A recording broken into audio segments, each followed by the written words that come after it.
Okay guys, welcome to day one of our new 40-day challenge.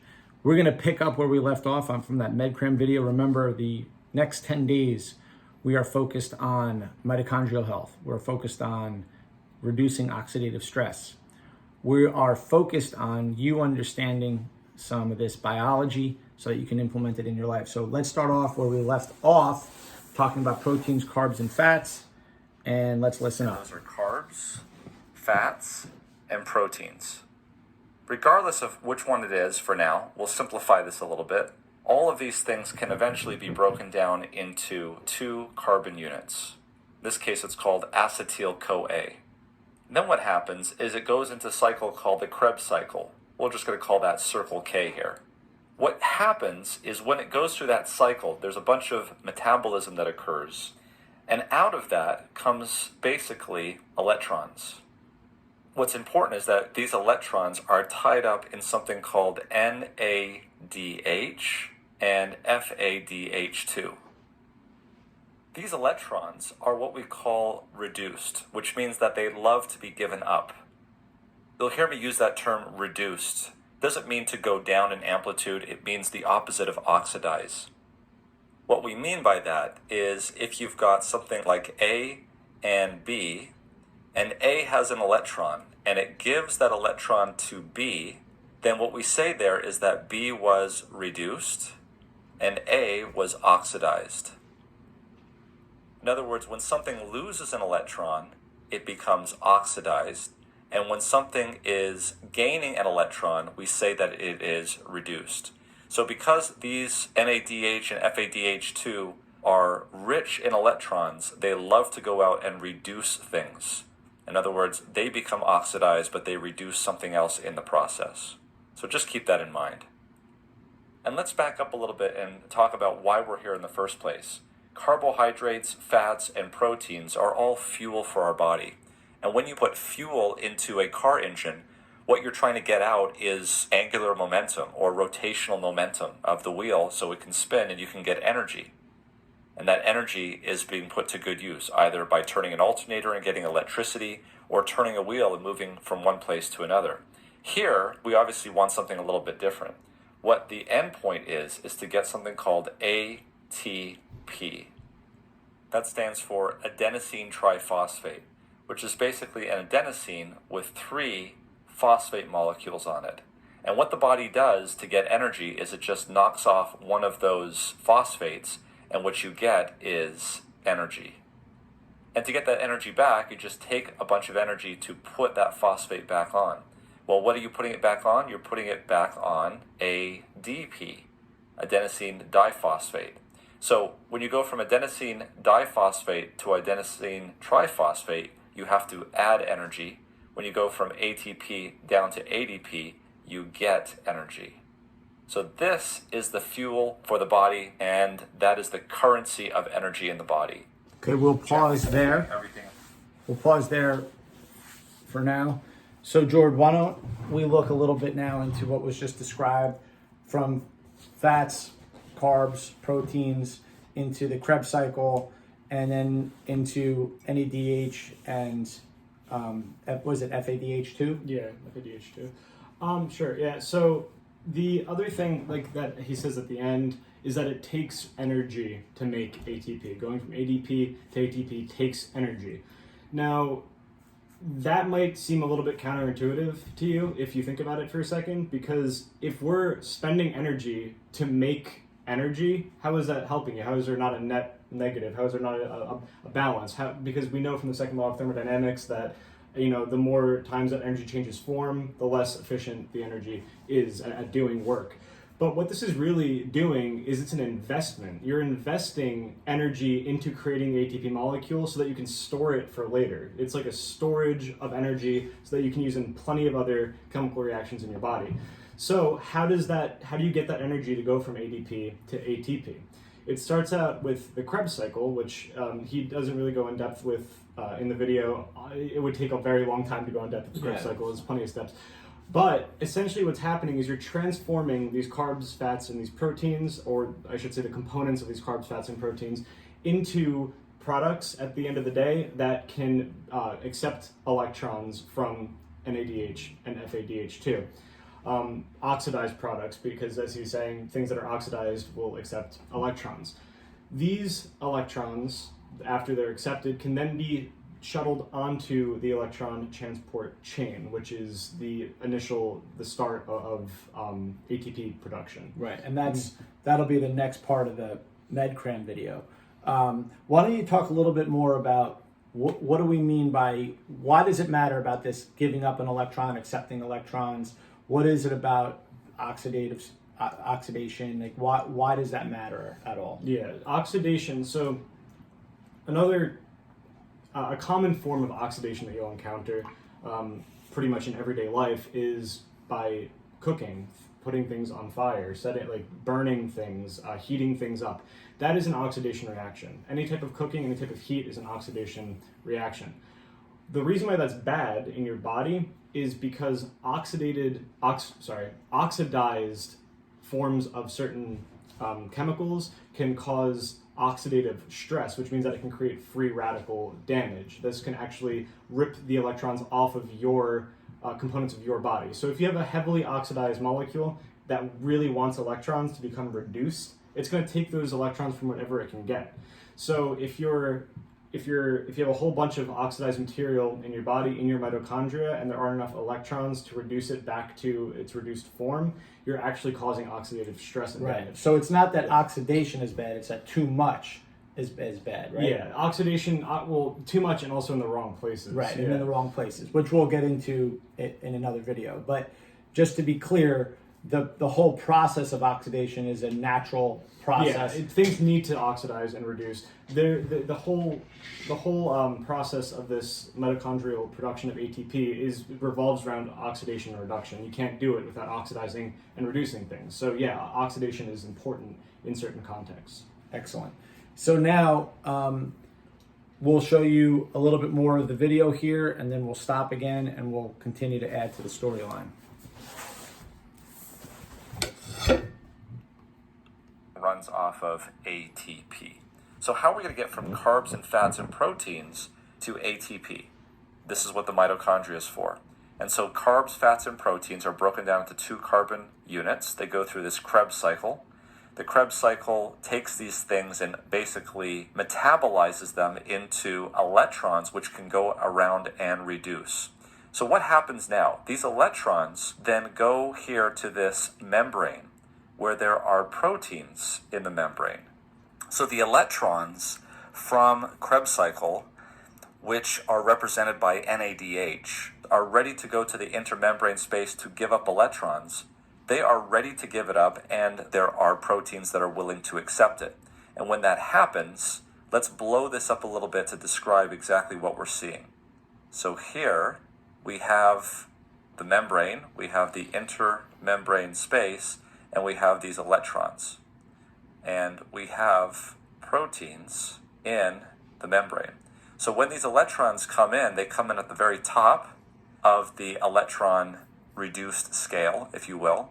And so what they do is when they give up their electron, they give it down to a lower group. So I'm going to pause it there. So now you hear him talking about going in now to what we call the electron transport chain. We called it the electron transport train. We use the analogy, again, that's not from me, that's from Dr. Lee No. He used this analogy to say, just like in a train station, you can only put one train at a time. You start trying to put a whole bunch of trains into a train station, you're going to get a backup, and it's that backup that will lead to that one way, that it leads to that oxidative stress, which we'll talk about later. So now he's talking about these complexes in these proteins, and in a previous video 3 weeks ago, we were talking about mitochondrial health. We went through this briefly, but Jordan will take us through this, and then we're going to add to this more detail about what's happening within each complex and what's going on. But why don't you give us a brief overview of what does he mean here by, and then there's complex 1, complex 2, and then what's ultimately going on. Just really quick, I'm just thinking about what I was saying before we showed the second part of the video. I think I said that the products of the Krebs cycle accept electrons from NADH. I meant the other way around. NADH accepts electrons from the products of the Krebs cycle. Just to clarify, I don't know if I actually mixed that up or not. Okay. Okay, so the next part of the electron transport chain is when you actually have the flow of electrons going into the complexes, which is essentially making the electrons less and less reduced or more and more oxidized until it reaches a final oxidation state of just molecular oxygen. So in this process, what is happening is these electrons, it's much like the analogy that's used a lot is it's like baton, like passing a baton during a race. The electron is the baton, it's the NADH and the FADH2 pass the electrons to proteins in the mitochondria, and that creates a environment where they become oxidized and passed on to another molecule, and this goes on and on and on until the electron is fully oxidized into molecular oxygen. Excellent. So I'm going to play about one more minute of the video before I pause it, and we're going to talk about a couple more things. Lose some of that reduction. And in the process of doing that, as they go from one state of reduction down to a lower state of reduction, protons are pumped into the intermembrane space. And then it goes to another species, which is a little bit more oxidized, and that pumps more protons into the intermembrane space. It keeps pumping and pumping until you get protons building up in this intermembrane space. And so you have such a high concentration of protons in the intermembrane space that the pH in this intermembrane space is actually pretty low. And we'll talk about what happens after that. But finally, what happens is this electron, which started out here reduced and wanting to be reducing other things, becomes oxidized. Finally, it gets down to this point here where it's no longer as reduced as it once was. And so the only thing now that it can reduce is the most oxidized molecule perhaps in the human body. In that case, it is oxygen itself. Oxygen will take this electron and turn eventually, here, it takes that electron into water. So you can see why oxygen is so important to the human body, because without oxygen here, it could not accept the electron at the very end. And if it could not accept the electron at the very end, it would be like a traffic accident. Everything would back up, and there would be no movement of electrons. And if there was no movement of electrons, the protons would not move across into the intermembrane space. Okay, well, there you go. Now you hear it. You hear the backup. You hear the analogy of the train. But he doesn't say until later on that part of the problem here is basically eating too much food. Now, you'll notice that he talks about going through these complexes and eventually getting to oxygen, and you'll see how oxygen itself can become deleterious in the process here. Jordan will explain that as we go on. But I also want you to remember when we talked about breath work, we talked about most people breathe too much. They're hyper oxygenating. Okay, oxygen itself in the body, along with this process that you're hearing about, how ADP eventually becomes ATP. Well, what happens if you get way too much of it, right? Now you're going to start to see what you heard earlier about mitochondrial DNA. You're going to hear about how that DNA can become damaged. You're not going to hear it in this video, but I'm sure in his future video, he'll talk about it. So the bottom line is that not only do things get backed up, there's a cost to the backup.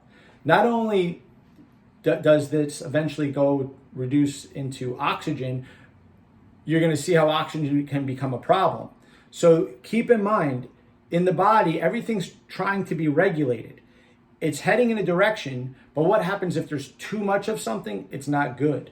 So why don't you just explain, Jordan, real quick, what's happening in this electron transport chain and what do we see going on? So what he's talking about in each complex is the shuttling of protons into the intermembrane space. What that is, the protons are hydrogen ions. So they're hydrogens that don't have their electron, H+. So what's happening is that it's using these complexes are using the energy from the oxidation of the molecules that the electrons are being transported to and from to push these protons up into the intermembrane space. In each complex, they keep pushing up these protons. Eventually, the electron is accepted onto molecular oxygen, and this allows the protons to be pulled back into the inside the membrane rather than being outside of it. As they come in, I think he talks about this later on in the video. Yeah, he does. He talks about the balance of Yeah. the pH and the Right.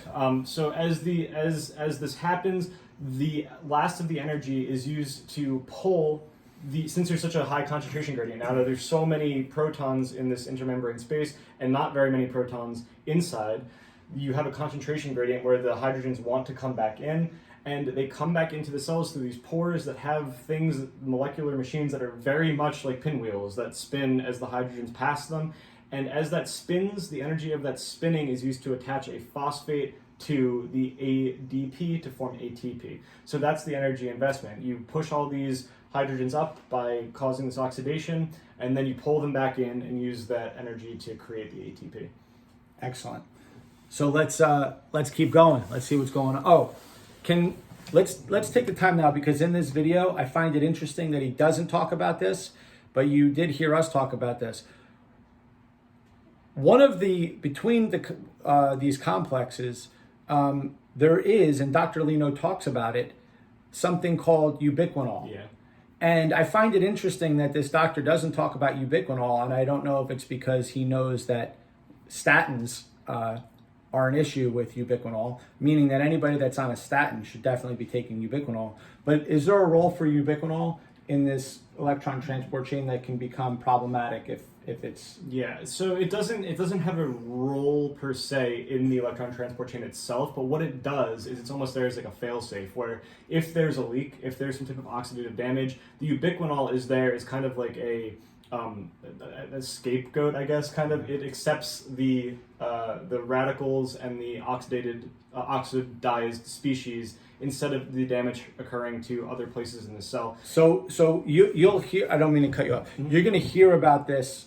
I don't want you guys to get worried. You're going to hear about this more in the video. You're going to hear about this more from us, about how when things get backed up, there's this oxidative stress. Ubiquinol is there to kind of save the day. It's one of those things. I just want you to be aware that he does not talk about it in this video, but if you're on a statin and you're not taking ubiquinol, Jordan will tell you, this is not speculation, that ubiquinol is lowered by statins. It's pretty decisive. Like if you have a pretty common complaint that people have when they're starting statins is muscular pain and fatigue, and both of those things have been shown to significantly be alleviated by CoQ10 or ubiquinol supplementation, which is proven. There are studies on this. It's basically proven at this point. Yeah. So let's just remind people, Jordan, why would somebody be on a statin? Like what is it that's important about statins? To lower cholesterol, right? Yeah. I mean,